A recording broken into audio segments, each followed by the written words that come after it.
Avanti ragazzi!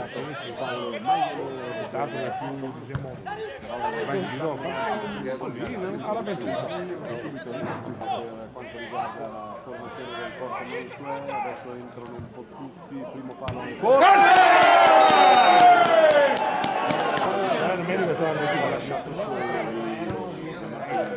domenica si sta, sabato si sta anche qui. ancora con i granati, allora adesso poi De Martino alza la testa, Comunque si lunga un piede. attenzione dalla parte opposta, cerca di rimetterla dentro una traversione battuto con forza e in gioco con le mani per Simonetto che va a pescare Odab, cerca di girarsi, Odab non ci riesce, poi riesce a seguire molto bene.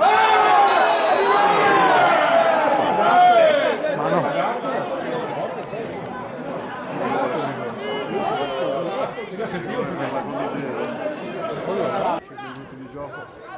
vediamo Meite sul dischetto contro Rallo e allora Meite che prende la rincorsa, No, Meite Rallo tiene a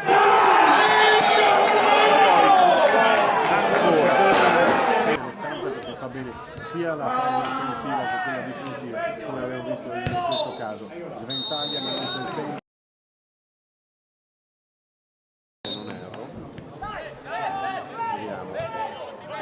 Sì, perché c'è il 16 che è Furlani che è entrato, pallone d'oro sui piedi di Oudaba, eccolo Oudaba che viene posizionato, Rizzi che va a prendersi il pallone, la mette dentro, ha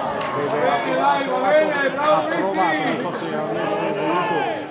provare, prova velocità, vedete ancora con Pramparo che la mette dentro, Furlan che, anzi De Martin che si arrampica per fare la sponda per Mihail e poi ancora dietro e siamo sempre qui, la formazione di Porto Mansuè lenta nel tentativo di affondare con un pressing alto e bellissima questa azione con una delle prime azioni giocate che potevano impensierire, va al tiro molto bello Furlan. Dai, Andrio, ti apri per